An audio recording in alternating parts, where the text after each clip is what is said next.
নোয়াখালীর কবিরহাটে ট্রাক চাপায় 2 শিক্ষার্থী সহ 6 অটোরিকশা যাত্রী নিহতের ঘটনায় মামলা হয়েছে। সকালে নিহত অটোরিকশা চালক শাহ আলম খোকনের ছেলে বাদী হয়ে মামলাটি দায়ের করেন। মামলার একমাত্র আসামি ট্রাক চালক আব্দুর জাহেরকে মঙ্গলবার রাতেই গ্রেপ্তার করে পুলিশ। জাহের লক্ষ্মীপুরের পূর্ব চরসীতা গ্রামের বাসিন্দা। দুপুরে তাকে নোয়াখালী চিফ জুডিশিয়াল ম্যাজিস্ট্রেট আদালতে হাজির করার কথা জানিয়েছে পুলিশ। এর আগে মঙ্গলবার দুপুরে পূর্ব ফতেপুর কবিরহাট ফাজিল মাদ্রাসার সামনের একটি অটোরিকশাকে ট্রাক চাপা দিলে 6 জন নিহত হন। ময়নাতদন্ত শেষে মরদেহগুলো আজ স্বজনদের কাছে হস্তান্তর করা হবে। ত্রয়োদশ জাতীয় সংসদ নির্বাচনে জামায়াতে ইসলামী কোনো জোট করবে না বলে জানিয়েছেন দলটির আমির ডাক্তার শফিকুর রহমান। তবে নির্বাচনী সমঝোতা হতে পারে বলে জানিয়েছেন তিনি। সকালে সিলেটে সাংবাদিকদের সাথে মত বিনিময়ে ডাক্তার শফিকুর রহমান বলেন, ফেব্রুয়ারিতে নির্বাচন না হলে দেশে নানা ধরনের বিশৃঙ্খলা সৃষ্টি হতে পারে, তাই সবাইকে নিয়ে নির্ধারিত সময়ে নির্বাচন আদায় করে নেওয়া হবে। জানান শিগগিরই জামায়াত চূড়ান্ত প্রার্থী তালিকা তৈরি করে সবাইকে জানিয়ে দেবে। এ সময় পিআর পদ্ধতিতে নির্বাচনে সাধারণ মানুষের সমর্থন মিলবে বলেও আশা প্রকাশ করেন জামায়াতের আমির। আমরা কোনো জোট করবো না, এটা আমাদের সিদ্ধান্ত। তাইলে কি করব? আমরা নির্বাচনী সমঝোতা করব। আমরা যে কথাটা বলেছি যে প্রত্যেকটি জায়গায় একটা বাক্স হবে, সেই নীতিতেই আমরা আগাচ্ছি। এবং শুধু ইসলামী দল না, এখানে ইসলামী দলের পাশাপাশি দেশপ্রেমিক প্রতিশ্রুতিশীল আরও যারা আছেন তারাও ইতিমধ্যে সংযুক্ত হচ্ছেন এবং আরও আপনারা দেখতে পাবেন সংযুক্ত হবে ইনশাআল্লাহ। বিএনপি চেয়ারপারসন বেগম খালেদা জিয়ার আসন সহ কিছু আসনে ছাড় দেবে জাতীয় নাগরিক পার্টি এনসিপি। এছাড়া বাকি সব আসনে প্রার্থী দেওয়া হবে, কথা জানিয়েছেন দলটির আহ্বায়ক নাহিদ ইসলাম। সকালে নারায়ণগঞ্জের সিদ্ধিরগঞ্জে জুলাই গণ অভ্যুত্থানে শহীদ সালাউদ্দিনের বাড়িতে স্বজনদের সাথে দেখা করার পর সাংবাদিকদের একথা বলেন তিনি। জানান, গণ অভ্যুত্থানে যাদের ভূমিকা রয়েছে তাদের সম্মানে কয়েকটি আসন ছাড় দেওয়া হবে, বাকি সব আসনে শাপলা কলি মার্কায় প্রার্থী দেওয়া হবে। নাহিদ আরও বলেন, জোটের বিষয়ে এখনো সিদ্ধান্ত হয়নি, এককভাবে নির্বাচনের প্রস্তুতি নিচ্ছে এনসিপি। সংস্কার ও জুলাই সনদের দাবির সঙ্গে কোনো দল সংহতি প্রকাশ করলে জোটের বিষয়টি বিবেচনা করা হবে। যারা ফ্যাসিবাদ বিরোধী এবং গণতন্ত্র প্রতিষ্ঠার লড়াইয়ে অগ্রণী ভূমিকা পালন করেছেন, সেটা খালেদা জিয়ার কথা আমাদের নাসিরউদ্দিন পাটোয়ারি বলেছেন। ওনাদের বিষয়ে আমরা ওনাদের সম্মানে হয়তো আমরা সেসব জায়গায় আমরা প্রার্থী দিব না, বাট এছাড়া আমাদের সর্বাধিক আসনে আমরা আমাদের প্রার্থী শাপলাকলির জন্য আমরা প্রার্থী দিব। অবাধ, সুষ্ঠু ও উচ্চমুখর নির্বাচনের জন্য প্রশাসন ও আইনশৃঙ্খলা বাহিনীকে নির্দেশ দেওয়া হয়েছে বলে জানিয়েছেন স্বরাষ্ট্র উপদেষ্টা জাহাঙ্গীর আলম চৌধুরী। সকালে গাজীপুরে জেলার আইনশৃঙ্খলা পরিস্থিতির বিষয়ে মত বিনিময় সভা শেষে তিনি আরও বলেন, নির্বাচন অনুষ্ঠান নিয়ে কোনো ধরনের হুমকি নেই। জনগণ নির্বাচনমুখী হয়ে গেলে অনেকে অনেক কিছু করার চেষ্টা করতে পারে, তবে সব বিষয় মাথায় রেখেই কাজ করছে আইনশৃঙ্খলা বাহিনী ও প্রশাসন। সবাই একসাথে কাজ করলে যে কোনো সমস্যায় সমাধান সম্ভব হবে। এ সময় গুজবের বিষয়ে সবাইকে সচেতন থাকার পাশাপাশি সাংবাদিকদের সত্য ঘটনা তুলে ধরার জন্য আহ্বান জানান উপদেষ্টা। সভায় প্রশাসনের বিভিন্ন বিভাগের গুরুত্বপূর্ণ কর্মকর্তারা অংশগ্রহণ করেন। প্রশাসনকে নির্দেশ দেওয়া হয়েছে নির্বাচনটা হবে ফ্রি, ফেয়ার, ক্রেডিবল এবং উৎসবমুখর। এইটা করার জন্য প্রশাসন যেন সব ধরনের কাজ করে, কোনো ধরনের হুমকি নেই। সেনা ও আইসিটি অ্যাক্টকে মুখোমুখি করা ঠিক হবে না। সরকারের চাওয়া অনুযায়ী অভিযুক্ত সেনা সদস্যদের বিচার প্রক্রিয়া চলবে। দুপুরে এক সংবাদ সম্মেলনে একথা জানান সেনা সদরের এজি শাখার পরিচালক ব্রিগেডিয়ার জেনারেল মোহাম্মদ মোস্তাফিজুর রহমান। সীমান্তের বাইরে থেকে রাজধানী সহ দেশের বিভিন্ন জায়গায় অস্ত্র প্রবেশ করায় উদ্বেগ প্রকাশ করে সেনা সদর বলছে, ইতিমধ্যেই বিপুল পরিমাণ অস্ত্র ও গোলাবারুদ উদ্ধার করা হয়েছে। সেনাবাহিনীর অভিযান জোরদার করার কথাও জানিয়েছে সেনা সদর। লম্বা সময় সেনা সদস্যরা ব্যারাকের বাইরে থাকায় ট্রেনিং সহ নানান কার্যক্রম ব্যাহত হচ্ছে উল্লেখ করে তারা বলছে, সেনাবাহিনী আশা করে একটি সুষ্ঠু নির্বাচন, তাহলে ব্যারাকে ফিরে যেতে পারবে তারা। 5 আগস্টের পর সেনাবাহিনী মাঠে না থাকলে আইনশৃঙ্খলা পরিস্থিতির আরও অবনতি ঘটত বলেও জানায় সেনা সদর। আমরা আশা করি যে নির্বাচন প্রত্যেকটা দলই নির্বাচনে একরকম স্পেশাল অ্যাক্টকে আমরা কখনো সম্মুখে দাঁড় করাবো না। আইসিটি অ্যাক্টের অধীনেই বর্তমানে মামলাটি পরিচালিত হচ্ছে। আমরা সরকারের সাথে এঙ্গেজমেন্টে আছি, আমরা রেডিও আছি আমরা আইনের প্রতি শ্রদ্ধাশীল, আমরা আমাদের নজরদারি আরও বাড়াবো এবং আমরাই তো রাষ্ট্রের একমাত্র সংস্থা না। আমি নিশ্চিত অন্যরাও একই কাজ করবে এবং আমাদের এমন একটা প্রস্তুতি থাকতে হবে যাতে এই অস্ত্রের চালান ঢাকায় না আসতে পারে। বিএনপির রাজনীতিতে কোনো ফ্যাসিবাদ, দখলদারিত্ব বা প্রতিহিংসা নেই। বিএনপি সাম্প্রদায়িক ও সম্প্রীতি বজায় রেখে কাজ করছে বলে মন্তব্য করেছেন বিএনপির যুগ্ম মহাসচিব শহীদ উদ্দিন চৌধুরী অ্যানি। দুপুরে লক্ষ্মীপুরে এক অনুষ্ঠানে প্রধান অতিথির বক্তব্যে তিনি বলেন, স্বৈরাচার হাসিনার অত্যাচার নির্যাতন থেকে বাদ যায়নি কেউ। মুসলমান, হিন্দু, বৌদ্ধ, খ্রিস্টান সহ সব মানুষের শত্রুতে পরিণত হওয়ায় দেশ ছাড়তে বাধ্য হয়েছে ফ্যাসিস্ট হাসিনা ও তার দোসররা। এ সময় তিনি বলেন, বিএনপির নাম ভাঙিয়ে কেউ অপরাধ করলে তার স্থান দলে হবে না। সাম্প্রদায়িক সম্প্রীতি বজায় রেখে নতুন বাংলাদেশ গড়ায় বিএনপির অঙ্গীকার বলেও মন্তব্য করেন অ্যানি চৌধুরী।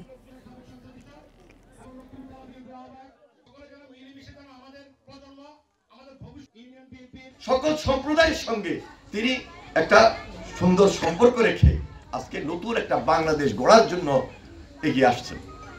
তাহলে নতুন বাংলাদেশ কি গড়া আমাদের দায়িত্ব না? আমরা তার হাতকে শক্তিশালী করব না? তার মার্কাটাকে জিতিয়ে আনবো না?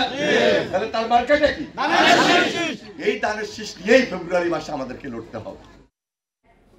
কুষ্টিয়ার অলিগলিতে গড়ে উঠেছে গ্যাস সিলিন্ডারের দোকান। এসব দোকানের নেই অগ্নি নির্বাপক ও বিস্ফোরক লাইসেন্স। এতে বাড়ছে দুর্ঘটনার ঝুঁকি। অনুমোদন ছাড়া সিলিন্ডার গ্যাস বিক্রেতাদের বিরুদ্ধে ব্যবস্থা নেওয়ার কথা জানিয়েছে সংশ্লিষ্টরা। কুষ্টিয়ায় মুদির দোকান থেকে শুরু করে ক্রোকারিজ, ফার্মেসি কিংবা ফাস্টফুডের দোকানেও বিক্রি হচ্ছে গ্যাস সিলিন্ডার। অথচ এসব দোকানের নেই কোনো অনুমোদন, এমনকি ব্যবহার বিধিও জানা নেই অনেক বিক্রেতার। এতে বাড়ছে দুর্ঘটনার সংখ্যা। হাতের কাছে গ্যাস পাচ্ছি, নিয়ে নিচ্ছি, কিন্তু এটা যে কত বিপজ্জনক এটা আমরা ভাবছি না। সিলিন্ডার বাহী গাড়ি আসতেছে, আমরা সেই মুহূর্তে যাচ্ছি, তখন আমার নিজের তো একটা আতঙ্ক লাগে যদি বিস্ফোরণ হয়। এদিকে বিস্ফোরক ছাড়পত্র বা বিক্রির কোনো বৈধ অনুমোদনের কাগজপত্র না থাকলেও নিয়ম মেনে বিক্রির দাবি অনেকের। ভোক্তা অধিদপ্তর থেকে আসছিল, ওরা চেক দিছে, সবই ঠিক আছে, লাইসেন্স মাইসেন্স সরকারি রুলস নিয়মকানুন মেনে আমরা ব্যবসা করতে হবে। ব্যবসায়ী সংগঠনের তথ্য মতে জেলায় প্রায় ৫,০০০-এর বেশি খুচরা বিক্রেতা রয়েছে, যাদের বেশিরভাগই অনুমোদনহীন। নাগরিক সমাজ বলছে, ছাড়পত্র ছাড়া যত্রতত্র গ্যাসের সিলিন্ডার বিক্রি বড় দুর্ঘটনার কারণ হতে পারে। পান বিড়ির দোকানদার থেকে শুরু করে মুদিখানার দোকান, সেলুন, এমনকি একটা ছোট্ট ঘুপের দোকান নিয়ে সেও কিন্তু এই ব্যবসাটা করতেছে। নিরাপত্তার দায়িত্বে আছেন বা যারা দেখভালের দায়িত্বে আছেন তাদের পুরোপুরি উদাসীনতাকে এরা কাজে লাগাচ্ছে। ফায়ার সার্ভিস বলছে, এসব দোকানে গ্যাস সিলিন্ডার বিক্রি করা বেআইনি এবং ঝুঁকিপূর্ণ। ওখানে যদি একটি সিলিন্ডার বিস্ফোরিত হয় তাহলে দেখা যাবে যে প্রাণহানির সংখ্যা অনেক পরিমাণ বেড়ে যাবে। সেজন্য ওইসব এলাকায় এগুলা বিক্রয় করা এবং বিপণন করা অত্যন্ত ঝুঁকিপূর্ণ। শিগগিরই প্রশাসনের সহায়তায় যৌথ অভিযানের কথা জানিয়েছে ফায়ার সার্ভিস। এছাড়া অবৈধ গ্যাস সিলিন্ডার বিক্রি রোধে ক্রেতাদেরও সচেতনতার পরামর্শ সংস্থাটির। Independent news. পূর্ব বঙ্গোপসাগরে সৃষ্ট লঘুচাপটি ধীরে ধীরে দুর্বল হয়ে পড়েছে। নিম্নচাপ হওয়ার আর কোনো সম্ভাবনা নেই বলে জানিয়েছে আবহাওয়া অধিদপ্তর। পূর্বাভাস বলছে, লঘুচাপের প্রভাবে চট্টগ্রাম, সিলেট, ময়মনসিংহ, ঢাকায় ভারী বৃষ্টির সম্ভাবনা রয়েছে। স্বাভাবিকের চেয়ে বেশি বৃষ্টি হতে পারে চলতি মাসে। এ মাসে অন্তত 3টি লঘুচাপ সৃষ্টি হতে পারে, যার একটি রূপ নিতে পারে ঘূর্ণিঝড়ে। বঙ্গোপসাগরের পূর্বভাগে সাগর বেশ উত্তাল। 4 নভেম্বর রাত থেকে সুস্পষ্ট লঘুচাপটি দুর্বল হতে থাকে। তবে এর প্রভাবে মঙ্গলবার ভারী বৃষ্টি হয় কক্সবাজার, হাতিয়া, বান্দরবানে। আবহাওয়া পূর্বাভাস বলছে, লঘুচাপটি নিম্নচাপে রূপ নেবে না। তবে এর প্রভাবে চট্টগ্রাম, সিলেট সহ বেশ কয়েকটি জেলায় বৃহস্পতিবার পর্যন্ত ভারী বৃষ্টি হতে পারে। এটা নিম্নচাপ আকার ধারণ করার কোনো ধরনের কোনো সম্ভাবনা নাই এবং এটা অনেকটা আগের চেয়ে দুর্বল হয়ে আসছে। চট্টগ্রাম এবং সিলেট বিভাগের অনেক জায়গায় আমরা ভারী বৃষ্টিপাতের কথা বলা হয়েছে এবং এছাড়া ময়মনসিংহ, ঢাকা এবং বরিশাল বিভাগে 2-1 জায়গায় বৃষ্টি হতে পারে। এটা এর পাশাপাশি কোথাও কোথাও দেশের কোথাও কোথাও ভারী থেকে অতি ভারী বর্ষণের সম্ভাবনা রয়েছে। আবহাওয়া অফিসের তথ্য বলছে, বঙ্গোপসাগরে অক্টোবরে 2টি লঘুচাপ সৃষ্টি হয়, যার একটি ঘূর্ণিঝড় মন্থায় রূপ নেয়। বাংলাদেশের উপকূল থেকে অনেক দূরে থাকায় ঝড়ের তেমন প্রভাব পড়েনি। আবহাওয়া পূর্বাভাস বলছে, নভেম্বরে সাগরে 3টি লঘুচাপ সৃষ্টি হতে পারে, যার একটি আবার ঘূর্ণিঝড়ে রূপ নিতে পারে। হতে পারে স্বাভাবিকের চেয়ে বেশি বৃষ্টি। এই সময় আমাদের একটা আবহাওয়া চেঞ্জ হওয়ার সময় এই সময় একটা অ্যাবনর্মাল আবহাওয়া, এই কারণে আমাদের সাগরে ঘূর্ণিঝড় আমরা পেয়ে থাকি। তো অলরেডি আমরা একটা অক্টোবর মাসের শেষের দিকে একটা পেয়েছি, যদিও আমরা আমাদের দেশের দিকে আসেনি। তো নভেম্বর মাসে সে অনুযায়ী আমাদের দীর্ঘমেয়াদী পূর্বাভাসের যে 1 মাসে সেখানে বলা হয়েছে 2 থেকে 3টি লঘুচাপ সৃষ্টি হওয়ার সম্ভাবনা রয়েছে, যার মধ্যে একটি নিম্নচাপ বা ঘূর্ণিঝড়ের সম্ভাবনা রয়েছে। আবহাওয়া অধিদপ্তর বলছে এ মাসে দিন ও রাতের তাপমাত্রা কমতে শুরু করেছে। নদী অববাহিকায় ভোর রাত থেকে হালকা ও মাঝারি কুয়াশা পড়ার সম্ভাবনা রয়েছে। Shahriar Anirban, independent news, Dhaka. ঘূর্ণিঝড় মন্থার প্রভাবে ভারী বৃষ্টিতে চাঁপাইনবাবগঞ্জ ও সিরাজগঞ্জে ধান ও শীতকালীন সবজির ব্যাপক ক্ষতি হয়েছে। ফসল নষ্ট হওয়ায় বিপাকে কৃষক। ক্ষতিগ্রস্তদের তালিকা তৈরি করে সহায়তার আশ্বাস দিয়েছে কৃষি বিভাগ। দোকান থেকে বাকিতে সার বীজ নিয়ে আমন ধানের আবাদ করেছিলেন চাঁপাইনবাবগঞ্জের শরীফুল ইসলাম।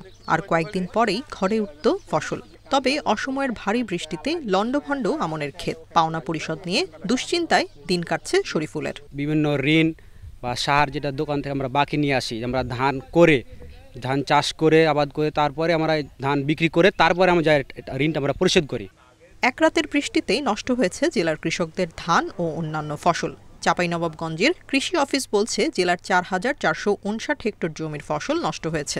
সবচেয়ে বেশি ক্ষতি হয়েছে আমন ধানের। 20 মনের জায়গাতে 15 মন পাবে, কেউ 10 মন পাবে, কেউ 8 মন পাবে, কেউ পাবে না। খাওয়ার জন্য ধার করতে হবে, জমিতে খরচ করার লাগাও ধার করতে হবে। অসময়ে ভারী বৃষ্টি হওয়ায় সিরাজগঞ্জের চলনবিল অঞ্চল সহ 9 উপজেলায় পানিতে তলিয়ে গেছে আমন ধান। কোথাও গাছ মাটিতে নুয়ে পড়েছে। পানি ওঠায় ক্ষতিগ্রস্ত হয়েছে শীতকালীন সবজির ক্ষেত। অন্য জায়গায় টাকা ধার করে নিয়ে এসে ধান গোনা কাটতে হবে, তাছাড়া আর কোনো পরিস্থিতি নাই। ধানে ক্ষতি হয়ে গেছে, মাঝে খেলেরও অভাব, ধানেরও অভাব। সরকার যদি একটু করে সহযোগিতা করে তাহলে আমাদের কৃষকের জন্য অনেক উপকার হবে। বৃষ্টিতে ক্ষতিগ্রস্ত কৃষকদের তালিকা তৈরি করে সহায়তা দেওয়ার কথা জানিয়েছে কৃষি বিভাগ। আক্রান্ত পরিসংখ্যানের যে হিসাব সেটি আমরা নিচ্ছি, আমরা ঊর্ধ্বতন কর্তৃপক্ষকে পাঠিয়েছি। যদি সরকার প্রণোদনা বা পুনর্বাসনের কোনো কর্মসূচি ঘোষণা করেন তাহলে ক্ষতিগ্রস্তদের জন্য সেই সহায়তা প্রদান করা হবে। সিরাজগঞ্জে 226 হেক্টর জমির ধান ও 181 হেক্টর জমির শীতকালীন সবজি ক্ষতিগ্রস্ত হয়েছে।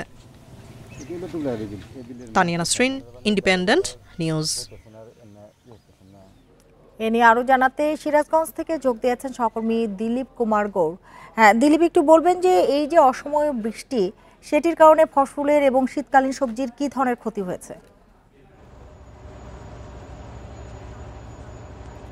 আমি আপনাকে জানিয়ে রাখতে চাই যে গত 1 নভেম্বরে মন্থার কারণে সিরাজগঞ্জে প্রবল বৃষ্টিপাত হয়েছে এবং সিরাজগঞ্জের তারাস আবহাওয়া অফিসের তথ্য মতে যে এই বছরের সবচেয়ে যে বেশি বৃষ্টি, সেই বৃষ্টিটি সিরাজগঞ্জে রেকর্ড করা হয়েছে। আমি যদি আপনাকে দেখাই যে আমি এখন আছি সিরাজগঞ্জ সদর উপজেলায় একটি ধানের ক্ষেতে। এখানে দেখবেন যে ধানের ক্ষেতগুলো নুয়ে পড়েছে এবং পানিতে তলিয়ে গেছে। তো সিরাজগঞ্জের 9টি উপজেলা, বিশেষ করে শস্য ভাণ্ডার হিসেবে খ্যাত সিরাজগঞ্জের তারাস এবং রায়গঞ্জ উপজেলায় কিন্তু আমন ধানের ব্যাপক ক্ষতি হয়েছে। পাশাপাশি বিভিন্ন স্থানে যে কৃষক আগাম শীতকালীন সবজি উৎপাদন করেছিলেন, সেই সবজিগুলো কিন্তু পানিতে তলিয়ে ক্ষতিগ্রস্ত হয়েছে। আমরা কৃষকদের সাথে কথা বলেছি। কৃষক যেটা জানিয়েছে যে অগ্রহায়ণে তারা পাকা ধান কেটে ঘরে তুলতেন এবং নবান্ন উৎসবে মেতে উঠতেন, আর মাত্র কয়েকদিন পরে কিন্তু ধান তারা কাটতে শুরু করতেন। কিন্তু এই আবহাওয়া দুর্যোগের কারণে তাদের যে বৃষ্টিপাতের যে ক্ষতি হয়েছে, সেই ক্ষতিটা আসলে তারা পুষিয়ে উঠতে পারবে না। এই কৃষকরা বলছে যে একদিকে ধান যেমন নষ্ট হয়েছে, অন্যদিকে খড়ও কিন্তু নষ্ট হয়েছে। এর জন্য এই অঞ্চলে মানুষের খাদ্যের পাশাপাশি গো খাদ্যের অভাব দেখা দিবে বলে তারা আমাদেরকে জানিয়েছেন। এর জন্য তারা এখন যে ক্ষতিগ্রস্ত উৎপাদনে আবার যে পুনরায় যে তারা এই জমিতে নতুন কিছু আবাদ করবে, সেজন্য যে এইগুলো অপসারণ করবে, সেই ক্ষেত্রে কিন্তু তাদের যে কামলা নিয়ে আসতে হবে, ধানগুলো কেটে তুলতে হবে, সেক্ষেত্রেও একটা খরচ হবে। যে কারণে কিন্তু কৃষক আসলে ক্ষতির মুখে বলছে। তারা বলছে যেহেতু প্রাকৃতিক দুর্যোগ, এখানে কিছু বলার নেই, তবে সরকার যদি প্রণোদনা দেয় তাহলে তারা এই ক্ষতি পুষিয়ে উঠে আবার নতুন আবাদে মনোযোগ দিতে পারবে। এদিকে কৃষি সম্প্রসারণ অধিদপ্তরের সাথে আমরা কথা বলেছি। তারা জানিয়েছে যে বিভিন্ন স্তরে মাঠ কর্মী দিয়ে তারা আসলে যে ক্ষতির পরিমাণ, সেই ক্ষতির পরিমাণগুলো নিরূপণ করছে এবং এই একটি তালিকা তৈরি করে তারা অধিদপ্তরে পাঠাবে। সেই ক্ষেত্রে যদি কোনো প্রণোদনা দেওয়া হয়, সেই প্রণোদনা কিন্তু তারা যারা ক্ষতিগ্রস্ত কৃষক তাদেরকে পৌঁছে দেওয়া হবে। এই দুর্যোগে কিন্তু সিরাজগঞ্জের আমন ধান এবং সবজি সহ প্রায় 407 হেক্টর ফসলের ক্ষতিগ্রস্ত হয়েছে। আমন ধানের ক্ষয়ক্ষতি নিয়ে সিরাজগঞ্জ থেকে জানাচ্ছিলেন সহকর্মী দিলীপ কুমার গৌর। কুমিল্লায় ঢাকা চট্টগ্রাম মহাসড়কের পাশে গড়ে ওঠা অবৈধ স্থাপনা উচ্ছেদ শুরু করেছে সেনাবাহিনী এবং সড়ক ও জনপথ বিভাগ। বেলা 11টা থেকে মহাসড়কের চান্দিনায় এই অভিযানটি শুরু হয়। ঢাকামুখী লেনের পাশের স্থাপনা উচ্ছেদ করা হয়। এ সময় ভেঙে গুড়িয়ে দেওয়া হয় বিভিন্ন বাস, কাউন্টার, খাবার হোটেল, ফলের দোকান থেকে শুরু করে অবৈধভাবে গড়ে ওঠা নানা ব্যবসা প্রতিষ্ঠান। সড়ক ও জনপথ বিভাগ জানায়, এর আগে কয়েকবার এসব স্থাপনা উচ্ছেদ করা হলেও আবার দখলে নেন ব্যবসায়ীরা। এসব স্থাপনার কারণে মহাসড়কে যান চলাচল ব্যাহত হওয়ার পাশাপাশি সৃষ্টি হয় দীর্ঘ যানজট। হাইওয়ে পুলিশ জানিয়েছে, যানজটের অন্যতম কারণ রাস্তা দখল করে গড়ে ওঠা এসব অবৈধ স্থাপনা।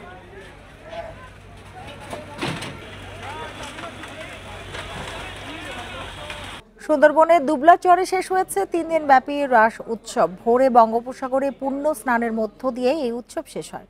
পাপমোচনের আশায় রাধাকৃষ্ণের মন্দিরে পূজা অর্চনা ও সমুদ্র স্নান করতে জড়ো হন অনেক ভক্ত পুণ্যার্থী। উৎসব ঘিরে নিরাপত্তা ব্যবস্থা জোরদার করে বন বিভাগ ও কোস্টগার্ড। এর আগে 3 নভেম্বর থেকে শুরু হয় রাস লীলা উৎসব। প্রতি বছর কার্তিক মাসের পূর্ণিমায় দুবলাচরে রাস পূজা হয়।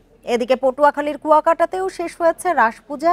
ভোরে মোমবাতি, আগরবাতি, ফুল সমুদ্রে অর্পণ করেন পুণ্যার্থীরা। হাজারো নারী পুরুষের উপস্থিতি এবং উলুধ্বনি ও মন্ত্রপাঠে মুখরিত হয়ে ওঠে সৈকত এলাকা। পূজা শেষ হলেও উৎসব উপলক্ষে কলাপাড়ার মদনমোহন সেবাশ্রম মন্দিরে 5 দিনের রাসমেলা চলবে। আগত ভক্ত দর্শনার্থীদের নিরাপত্তায় সতর্ক নৌ ও ট্যুরিস্ট পুলিশ সদস্যরা। ভোরবেলা সূর্যোদয়ের আগে গঙ্গা পুজো দিলাম, সবাই যেন প্রার্থনা করলাম, সবাই যেন সুস্থ থাকে, ভালো থাকে। পূর্ণ লাভের জন্য আমি এই যে রাস পূর্ণিমার তীর্থ স্নানে এসেছি এবং ভগবানের আশীর্বাদ পাওয়ার জন্য আমি এখানে এসেছি। আইন শৃঙ্খলা পরিস্থিতি যাতে ভালো থাকে এবং হিন্দু সম্প্রদায়ের এই বড় উৎসব যাতে নির্বিঘ্নে কাটতে পারে সেই বিষয়টি মাথায় রেখে আমরা আমাদের নিরাপত্তা ব্যবস্থা সাজিয়েছি। রাস উৎসবের আয়োজন নিয়ে আরো জানাতে কুয়াকাটা থেকে যোগ দিয়েছেন সহকর্মী ফরিদউদ্দিন আক্তার। ফরিদউদ্দিন আক্তার, বলবেন যে রাস উৎসব তো শেষ হয়ে গেছে, কি বলছেন ভক্ত পুণ্যার্থী যারা অংশ নিয়েছিলেন? প্রতি বছর কুয়াকাটায় একদিন রাস মেলা উৎসব হলেও কিন্তু এবছর 2 দিন ব্যাপী এই উৎসব হচ্ছে। গতকাল সন্ধ্যায় অধিবাস, আমন্ত্রণ ও মঙ্গলঘাট স্থাপনের মধ্যে দিয়ে এই উৎসব অনুষ্ঠিত হয়। আর জেলা প্রশাসক পটুয়াখালী তিনি কিন্তু উদ্বোধন করেন এই রাস উৎসব। পরে রাতভর পূজা অর্চনা, সঙ্গীত অনুষ্ঠান, আগরবাতি, মোমবাতি জ্বালানোর মধ্যে দিয়ে এই মহা নাম কীর্তন চলে কুয়াকাটা রাধাকৃষ্ণ ও তীর্থ যাত্রী সেবায়। আশ্রমে এই উৎসব উপলক্ষে গতকাল লক্ষাধিকেরও বেশি স্থানীয়দের আগমন ঘটে। সৈকত এলাকায় রাতভর পূজা অর্চনা শেষে ভোর 5টায় পূর্ণ লাভের আশায় কুয়াকাটা সমুদ্র সৈকতে পুণ্য স্নান করেন হিন্দু ধর্মাবলম্বীরা। আগে তারা সৈকত এলাকায় এসে জড়ো হয়, পরে আগরবাতি, মোমবাতি, ফুল, ফল, দুব্বা, হর্তকি, ডাব, কলা, সিঁদুর সমুদ্রের জলে অর্পণ করেন সনাতনী নারীরা। এ সময় লক্ষাধিক নারী পুরুষ উপস্থিতিতে উলুধ্বনিতে মন্ত্র মুখর হয়ে ওঠে সমুদ্র এলাকা। অনেকেই প্রাচিত্য পিণ্ডদানের পাশাপাশি মাথা ন্যাড়া করে। গঙ্গা স্নানের আগে পিণ্ডদানের পাশাপাশি মাথা ন্যাড়া করেন। গঙ্গা স্নানের আগে ঢাকের তালে মাতোয়ারা হয়ে ওঠেন অনেকেই। গঙ্গা স্নান শেষে রাধাকৃষ্ণ মন্দিরে 17 জোড়া যুগল প্রতিমা দর্শন করেন। এছাড়া এখানে যারা নিরাপত্তায় আছে ব্যাপক আইন শৃঙ্খলা বাহিনীর উপস্থিতি লক্ষ্য করা গেছে। অধিকাংশই পুণ্যার্থী কুয়াকাটা ত্যাগ করলেও কিছু সংখ্যক পুণ্যার্থী কিন্তু আজ রয়ে গেছে, কারণ রাতভর এই মন্দিরে পূজা অর্চনা হবে। আগামীকাল সকালেই গঙ্গা স্নান সম্পন্ন করবেন। রাস উৎসব শেষ হলেও কলাপাড়া মদনমোহন সেবা আশ্রমে কিন্তু 5 দিন ব্যাপী বসেছে রাস মেলা। এই ছিল কুয়াকাটা থেকে আমার কাছে। আপনাকে অনেক ধন্যবাদ আমাদের সাথে যোগ দেওয়ার জন্য। বান্দরবানে মহাপিণ্ড দানের মধ্য দিয়ে শেষ হচ্ছে বৌদ্ধ সম্প্রদায়ের মাসব্যাপী কঠিন চিবর দান উৎসব। এ উপলক্ষে সকালে 3 পার্বত্য জেলার বৌদ্ধ ভিক্ষুরা বান্দরবান রাজ গুরু বৌদ্ধ বিহারে সমবেত হন। সেখান থেকে মহাপিণ্ড চারণের উদ্দেশ্যে বের হন ভিক্ষুরা। শহর প্রদক্ষিণ করে ভক্তদের কাছ থেকে শুকনো খাবার ও বিভিন্ন দান সামগ্রী গ্রহণ করেন তারা। বিকেলে 3 পার্বত্য জেলায় সহস্রাধিক বৌদ্ধ ভিক্ষুদের শীল গ্রহণ, ধর্মদেশনা ও হাজার প্রদীপ প্রজ্বলনের মধ্য দিয়ে শেষ হবে কঠির চিবরদান অনুষ্ঠান। পূর্ণিমা তিথির পর থেকে জেলার প্রতিটি বিহারে ভিক্ষুদের চিবরদানের জন্য আয়োজন করা হয় এই উৎসব। এই ছিল এখনকার সংবাদ। ইন্ডিপেন্ডেন্ট টেলিভিশনের সব খবরের আরো বিস্তারিত জানতে চোখ রাখুন ফেসবুক, ইউটিউব এবং এক্সে। ধন্যবাদ সবাইকে এতক্ষণ সাথে থাকার জন্য।